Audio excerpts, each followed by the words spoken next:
Hi everyone, we are here again in this podcast, this new podcast with Anthony Possobon, who was a former creative director and cinematic director at Riot Games, their worldwide acclaimed debut title League of Legends. So Anthony, first of all, talk to us about your professional career since the very first job that you got, which was I know that it was in the company Sulky Effects, and then you were in Blitz and then Riot Games, and now you are doing this YouTube channel until the point where you are now in your life. Talk to us about that curved experience that you have. So do we have like 3 hours, 4 hours? How much time do I have? Because thanks for the great introduction. Starting from the beginning, let's see. I'm from a family of artists. My parents were artists, traditional artists. And so for me at a young age, I knew I wanted to get into some level of art. I didn't know what that would be. And in high school, I fell in love with video games and, as many do. And at the time I was joining a group of friends, trying to make a, gaming clan is what they called it back then, but basically an equivalent of an esports team amongst us few people. And we needed a website. And, I raised my hand saying, hey, maybe I could help out here. And that was my first, like dive into the digital arts. And I would consider myself a digital artist, if anything else. And I'm not talking about anything crazy. I'm like words coming onto a screen and then leaving. And then that was it. That was my first animation. But that led me down the path of realizing what really got me excited about doing anything on the computer that had to do with art. And so from there, I eventually went to college in Florida, this place called Full Sail University, where they put you through kind of like a boot camp of software, teaching you a little bit of all the things that were available at the time. And that led to me getting an interview with Scully Effects, a former alumni from that college as well. And he worked on music videos, movies, things of that nature. So for me, I was like, please, like, let me get this job. I want to do this. And so I ended up going there as an intern to his company of 3 people. It wasn't anything major, but it allowed me to jump into the industry. No wages, no income. There was income. It was low for the time. I mean, it wasn't enough. It was enough to just say that I got paid, as opposed to like, it wouldn't sustain me for sure. Yeah. Really my time there, just like any kind of internship is just to learn as much as I can, and the pay will come later, at least at that time. So worked there on a couple of music videos. Nothing super special. I was like removing blemishes from people's faces and like trying to make people look more attractive. We called it beauty work, but really it's just me like tracking a pimple and then like removing it from someone's face. Oh. It wasn't flashy work at all. And then after that, I wanted to do more than remove pimples. So I looked for a bunch of companies in LA, and I was lucky enough to apply and be accepted to a company called the Visionaire Group. And they, at the time, did a lot of movie work, meaning, a new movie would come out and they would do like the website, banners, kind of like the campaign around the movie. And so I got to touch a lot of like seemingly really, really exciting work, like the Wolverine movie and like things like that. But it was only the advertising side.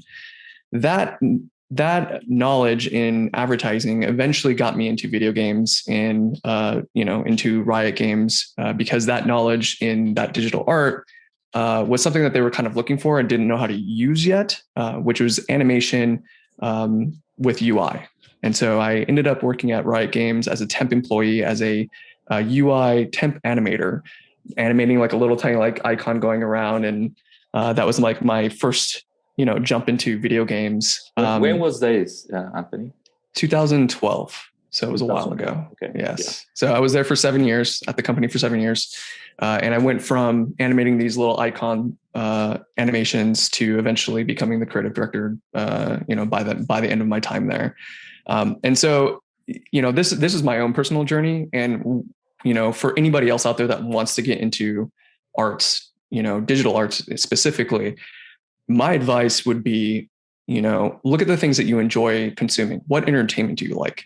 And then out of that entertainment, what about that entertainment gets you really excited? And for me, it was animation, cinematics, yes, all those things. But I didn't start there at this big, project. I started animating little tiny icons, right? So if you could find something that you really enjoy, whether it's a movie, anime, video games, then take something from that and see if you could do it yourself. Because if you could do that, it will start to build the knowledge that you need to eventually apply at these bigger companies. And for me, that's what happened. I made fan art for League of Legends. I was a big fan of the game before joining up at the company. And it made my interview much easier when I actually got in for an interview, because I showed my fan art and they knew who I was because my fan art was gaining traction in their forums at the time. So yeah, my advice is, if you like something in particular, whatever the entertainment thing is it video games, movies, whatever, see what part of that gets you really excited and try to go create it yourself. I saw the trailer of the annual Origins League of Legends. I was like, wow, I loved it. And I want to ask you, being as the cinematic director, editor, and producer of this animated short film, for what things you were more responsible for, and what were the most challenging parts that you have encouraged throughout the making of this animated film, in terms of the technicality and in terms of the role? It's a great question. The most difficult thing is working with the team, building a team, and empowering the team. Because like that, Annie Origins I was not the one that made it. It was the entire team. And it's so true, because like the artistic style was the vision of our art director that I hired on, right? The illustration art, because a lot of it is traditional illustration work. It's not even like full 3D. And, that was done by our illustrators as part of the team. And so like, if not empowering these individuals to create towards a certain vision, we would not have what we have today. Like that version would not be there. And really the visual challenge of this project was, how do we make paint move?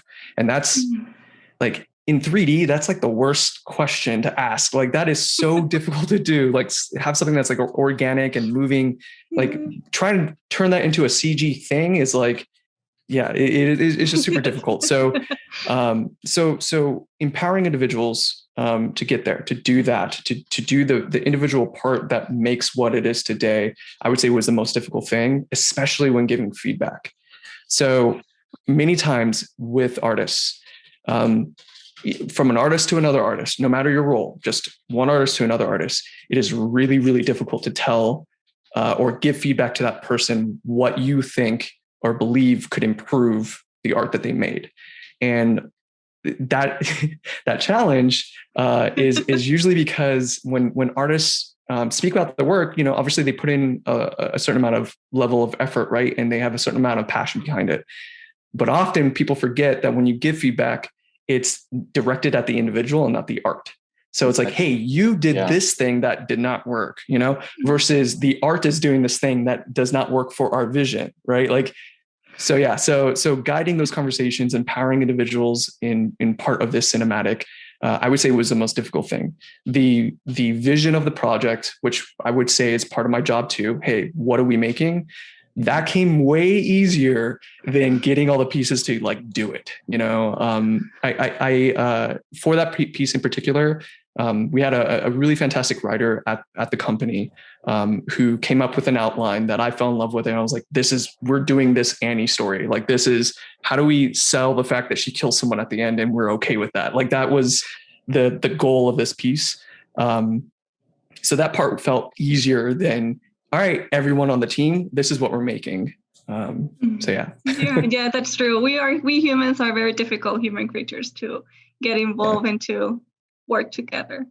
I think the thing is that we often believe that we're defined by our last action, our last piece of art, our last, interaction with a group. And so when that's negative, when someone provides feedback, whether it's your behavior on the team, whether it's the art you just made, whether it's your decision in the art that you made, it's really easy to feel like, oh, this person thinks that I'm a negative being because I'm defined by my last actions. So like that was a common exercise that we had to work on the team, where it's like, hey, it's okay to make mistakes. Like that's part of it. Like we're trying to make paint move in CG. Like that's like, we're going to make mistakes, So yeah, it's funny. It's a funny thing.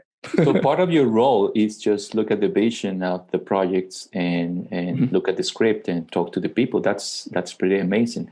In this animated film, what got your attention? What was the essence that you said, wow, I'm going for this, I'm going to help this, and this is going in a good way? Great. Yeah. So the character that I wanted to tell, Annie, in the game, I don't know if you guys play League of Legends or know that world at all, but for those that don't, there's a character in the game. She's a young girl who almost feels like she has this evil tendency. She says things like, I'm going to burn you and like count to 3. And then it sounds like really ominous and dark. And so like, it's very easy to just paint the picture of this is a dark, evil kid.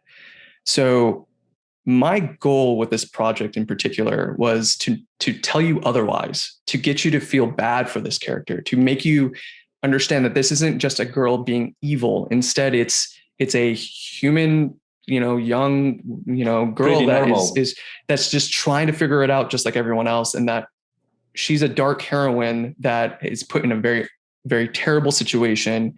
And she just worked through it in this way. And unfortunately, all these events led to everything that happens in that short. But my goal is for anybody that watches it to see that there isn't just, it's not black and white, that everyone has some level of blame, that there isn't just this evil person. Instead, it's a traumatic experience that a child goes through. And so the wow factor, as you were describing, is, can I get the audience to feel this way? And if yes, then we win. Like we did our job. If no, then she'll just continue to be this evil, two-dimensional character that, okay, evil kid. We've seen that before. Yeah. Yeah. That's true.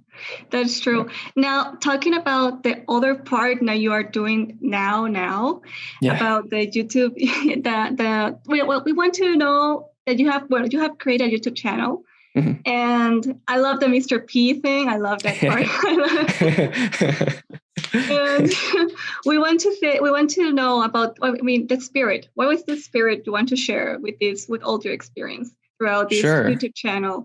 What encouraged you also to do this step? Like, okay, I'm going to do this YouTube channel and I'm going to share my experience.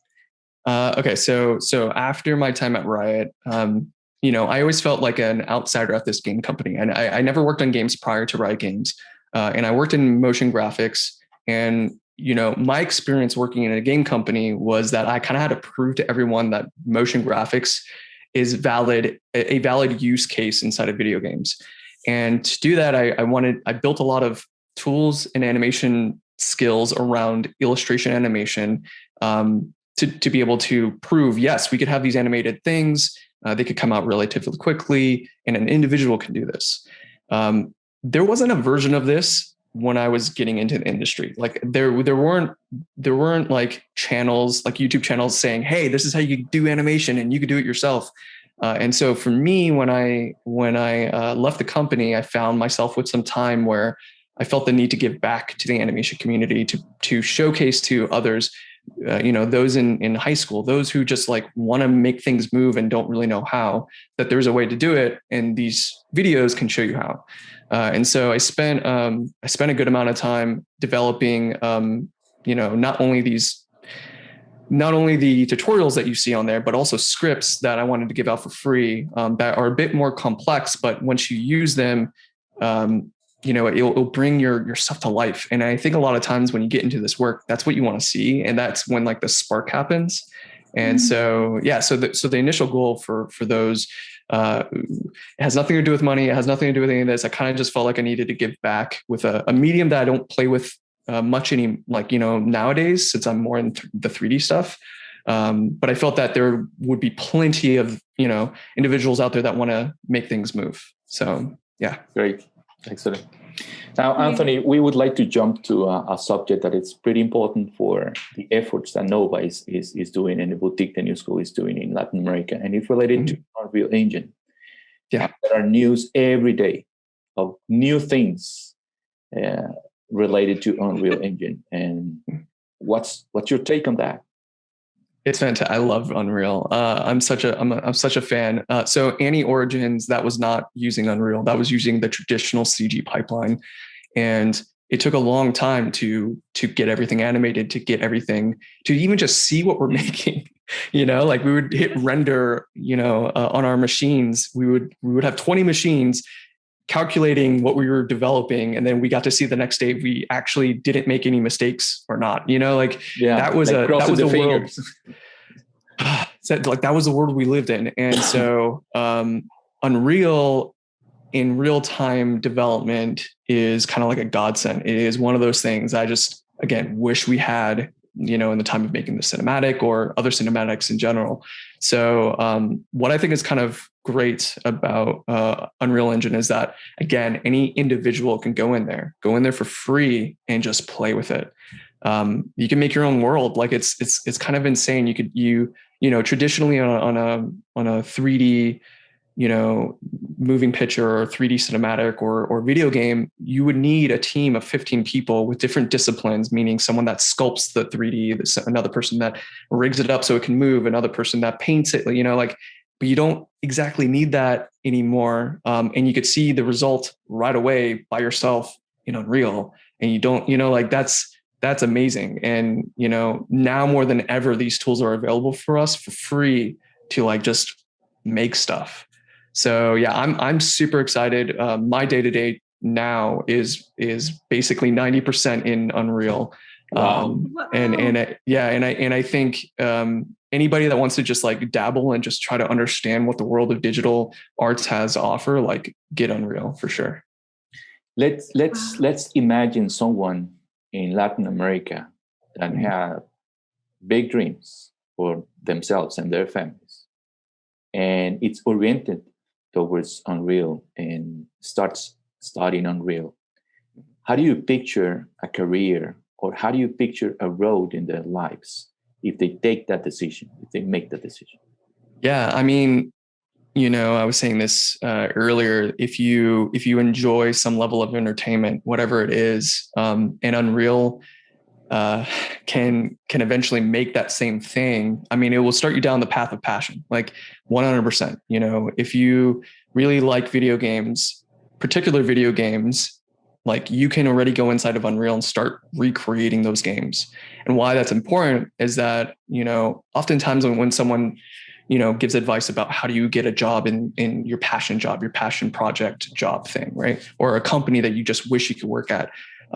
Oftentimes, what is said is make a portfolio of all this art, and then, they'll see you, but that's not true.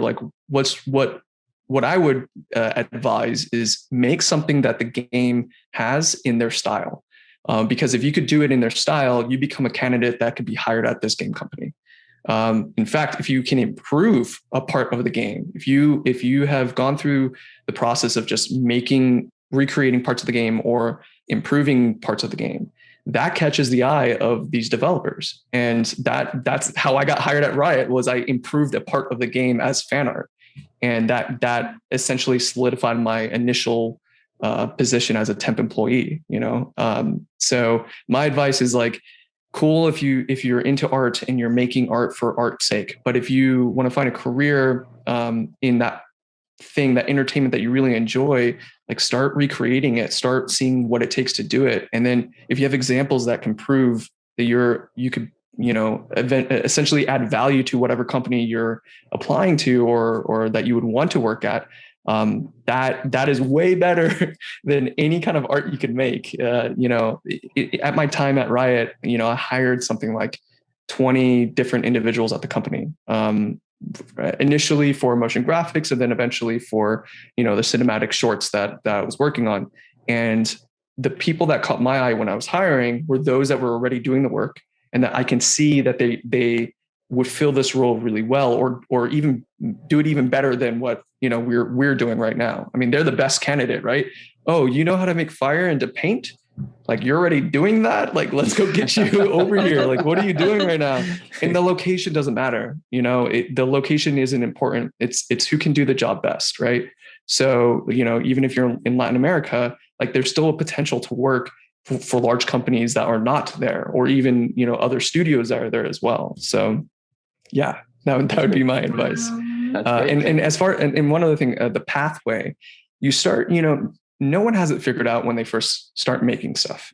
No individual is like, hey, I'm going to be this thing. I would have never told you that I would be working in the video game industry as a creative director ever by the time I started doing anything in digital arts. You find that out, you find out where your passion is and where that leads you by just doing the work. You know, like, I don't think I would have, I would have imagined that I would be in this position when I was already when I started out animating these little icons and like these, you know, text things. Like, that doesn't compute how that turned into that, but it did. And that path isn't set out for you until you actually start making stuff. So, sure. Yeah. Was there any role model? Button. Yeah. Oh, sorry, what's that? Go ahead, Stephanie.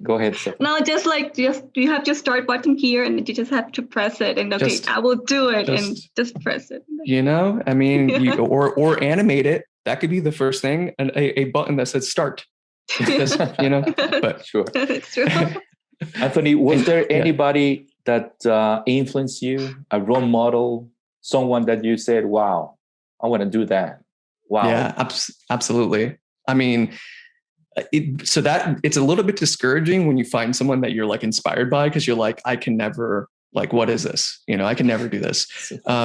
So funny enough, you know, way back when I was in high school and I wanted to make this website for our gaming clan back then, someone in my gaming clan sent me a website called Too Advanced, and they made this like really fluid, amazing movement website that looked super techy, and like, I don't know, it was something that I've never seen before in web design. And that's like ridiculously inspired me to get into this world in general. Years later, like, I'm talking with around the 2012 timeframe, I was looking to hire people, and I made friends with this other person that has just an amazing artwork. The animation that this guy can do is it's like on another tier. It feels like it just, his name is Andrew Phoenix. And we like to joke that his movement is like the Phoenix ease. It's like, it's so easy for him to like just do this amazing timing or whatever. And I found out later, after hiring him, that he was one of the people that worked on that site that inspired me all those years ago. And this is someone that I hired on to the game company. Like, I have goosebumps like thinking about it right now. It's like, it's so crazy how small the world is, and how your inspiration could come from anywhere. And at some point there could be a time where you actually run into your inspiration. He was my inspiration from those many, many years ago. And then now he and I have a great, you know, working relationship, and I've worked with him plenty at the game company. He still works at Riot Games right now. But yeah, so he's like the prime example of that. Anthony, it's been a real pleasure. We have a new friend. Guys, please look at this podcast. And if you have more questions, just send them in. I really think that Anthony will answer some of them. and let's keep connected. Okay. Yeah. Thank you, Anthony.